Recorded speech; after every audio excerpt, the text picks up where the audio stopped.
महाभारत में पांडव भाइयों की जो आखिरी यात्रा है वो सिर्फ एक कहानी नहीं है। ये असल में एक बहुत गहरा सबक है कि इस दुनिया और इसके मोह माया से ऊपर उठने के लिए सच में क्या लगता है।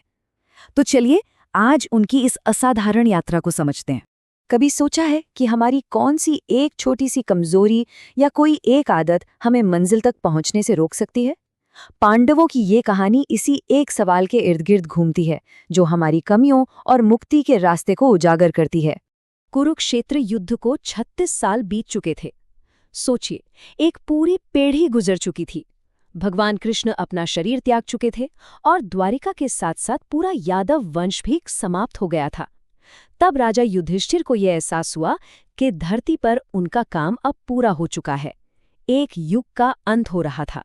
युधिष्ठिर ने अपने भाइयों और द्रौपदी को इकट्ठा किया और एक बहुत बड़ा, बहुत ही मुश्किल फैसला सुनाया। वे सब कुछ त्याग रहे हैं। उन्होंने अपना राजपाट अभिमन्यु के बेटे परीक्षित को सौंपा और अपनी अंतिम यात्रा पर निकलने का निश्चय किया। उन्होंने कहा, समय ही सबसे बड़ी शक्ति है और अब हमारा भी समय आ गया है कि इस दुनिया और इसके रिश्तों को पीछे छोड़ दे। तो अब हिमालय की ओर उनका ये जो सफर था ना, ये सिर्फ कुछ मीलों का सफर नहीं था, ये तो आत्मा का सफर था। उनका हर एक कदम दुनिया के एक बंधन को पीछे छोड़ने जैसा था। ये था त्याग का मार्ग, और इसकी पहली परीक्षा थी अपनी पहचान को छोड़ देना। यहीं पर एक बहुत ही मार्मिक और शक्तिशाली पल आता है। महान योद्धा अर्जुन अग्निदेव के आग्रह पर अपना दिव्य धनुष गांडीव उन्हें वापस लौटा देते हैं। सोचिए, गांडीव ये सिर्फ एक धनुष नहीं था, ये तो अर्जुन की पहचान थी, उनका गौरव था। इसे त्याग कर अर्जुन ने ये संकेत दिया कि वो अब इस दुनियावी पहचान से ऊपर उठने के लिए तैयार हैं। और जैसे ही वे हिमालय की बर्फीली ऊंचाइयों पर चढ़ने लगे, असल इम्तिहान तो अब शुरू हुआ। यहाँ बड़े बड़े महारथियों और धर्मियों को भी अपनी उन कमियों का सामना करना पड़ा जो कहीं गहरे छिपी हुई थीं। सबसे पहले गिरीं द्रौपदी। भीम तो हैरान रह गए। पूछा, धर्मराज, ऐसा क्यों हुआ? इन्होंने तो कभी कोई पाप नहीं किया। तब युधिष्ठिर ने समझाया कि द्रौपदी का अर्जुन के प्रति विशेष लगाव था। यही छोटा सा पक्षपात, यही मोह उन्हें इस यात्रा में आगे बढ़ने से रोक गया। और ये सिलसिला यहीं नहीं रुका। द्रौपदी के बाद सहदेव गिर पड़े। युधिष्ठिर ने बताया, सहदेव को अपने ज्ञान का बहुत अभिमान था। और उनके बाद गिरे नकुल। नकुल को अपनी खूबसूरती पर बहुत नाज था। ये दिखाता है कि कैसे छोटे से छोटा अहंकार भी आत्मा पर बोझ बन जाता है। फिर महान नायक अर्जुन की बारी आई। सोचिए, अर्जुन जैसा योद्धा, लेकिन वो भी लड़खड़ा कर गिर पड़े। युधिष्ठिर ने बताया कि अर्जुन को अपने पराक्रम पर अहंकार हो गया था। उन्होंने प्रतिज्ञा की थी कि वो एक ही दिन में दुश्मनों को खत्म कर देंगे, लेकिन कर नहीं पाए। यही अधूरा अहंकार उनके पतन की वजह बना। और आखिर में बलशाली भीम भी गिर गए। उन्होंने पूछा, मैं क्यों गिरा? युधिष्ठिर ने समझाया कि भीम की जो भूख थी वो सिर्फ खाने की नहीं थी, वो शोहरत और अपनी ताकत के घमंड की भूख थी। वो दूसरों को हमेशा खुद से कम समझते थे और यही चीज उन्हें ले डूबी। तो देखिए, एक एक करके हर कोई अपनी एक मानवीय कमजोरी की वजह से गिर गया।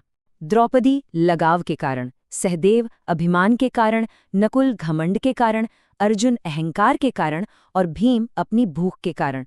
अब उस वीरान बर्फीले रास्ते पर कौन बचा? सिर्फ युधिष्ठिर और उनके साथ चलता हुआ एक वफादार कुत्ता। अब कहानी अपने सबसे जरूरी, सबसे अहम मोड़ पर पहुंचती है। यहाँ युधिष्ठिर का सामना होता है खुद देवताओं के राजा इंद्र से। एक राजा, एक कुत्ता और एक आखिरी फैसला। इंद्र ने युधिष्ठिर के सामने एक ऐसा प्रस्ताव रखा जो कोई ठुकरा नहीं सकता। स्वर्ग में सीधा प्रवेश, वो भी इसी शरीर के साथ। ये एक बहुत बड़ा सम्मान था, लेकिन एक शर्त थी। उन्हें अपने साथ चल रहे उस वफादार कुत्ते को पीछे छोड़ना होगा। लेकिन युधिष्ठिर अपने धर्म पर अडिग थे। उन्होंने साफ कह दिया, जिसने मेरी शरण ली है उसे त्यागना महापाप है। मैं अपनी खुशी के लिए ऐसा नीच काम नहीं कर सकता। अगर इस वफादार जीव को छोड़ने से स्वर्ग मिलता है तो फिर मुझे ऐसा स्वर्ग चाहिए ही नहीं। और ठीक उसी पल एक चमत्कार हुआ। वो कुत्ता वो कोई आम कुत्ता था ही नहीं, वो थे खुद धर्मदेव, जो युधिष्ठिर की अंतिम परीक्षा ले रहे थे। युधिष्ठिर इस सबसे कठिन परीक्षा में भी पास हो गए थे। तो युधिष्ठिर स्वर्ग पहुंच गए। उन्हें लगा कि अब वो अपने परिवार से मिलेंगे। लेकिन कहानी अभी खत्म नहीं हुई थी। स्वर्ग जैसा दिखता है वैसा था नहीं। वहां उनकी आखिरी और शायद सबसे चौंकाने वाली परीक्षा इंतजार कर रही थी। तो स्वर्ग में पहुंचते ही युधिष्ठिर सबसे पहले किसे देखते हैं, और वो भी पूरे सम्मान के साथ? युधिष्ठिर ने देखा अपने सबसे बड़े दुश्मन दुर्योधन को। हाँ, वही दुर्योधन जो उस भयानक युद्ध की वजह था। वो एक सिंहासन पर बैठा था और देवता उसकी सेवा कर रहे थे। ये देखकर युधिष्ठिर हैरान रह गए। उन्होंने पूछा, मेरे भाई और द्रौपदी कहाँ हैं? तो उन्हें एक ऐसी जगह ले जाया गया जहां वे सब पीड़ा में थे। लेकिन ये भी एक भ्रम था, एक आखिरी माया, उनकी करुणा की परीक्षा। युधिष्ठिर ने उस झूठे स्वर्ग को तुरंत ठुकरा दिया और कहा, मैं अपने परिवार के साथ ही रहूंगा, चाहे मुझे नरक में ही क्यों न रहना पड़े। जैसे ही उन्होंने ये कहा, वो भ्रम टूट गया। ये साबित हो गया कि उनका धर्म और उनकी करुणा बिना किसी शर्त के थे। तो इस पूरी महायात्रा का, इन सारी परीक्षाओं का आज के दौर में क्या मतलब है? हम इससे क्या सीख सकते हैं? देखिए, ये कहानी हमें कुछ बहुत ही गहरी और ज़रूरी बातें सिखाती है। पहली, कि धर्म यानी जो सही है उस रास्ते पे कोई समझौता नहीं हो सकता। दूसरी, जो आपकी शरण में आया है उसके प्रति वफादारी सबसे पवित्र है। तीसरी, हमारी करुणा हर जीव के लिए होनी चाहिए, सिर्फ इंसानों के लिए नहीं।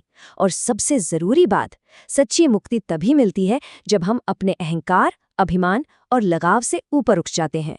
और आखिर में एक सवाल जो हम सबको खुद से पूछना चाहिए कि अगर हम इस यात्रा पर होते तो हमारी कौन सी ऐसी आदत, ऐसा लगाव होता जिसे छोड़ना सबसे मुश्किल होता?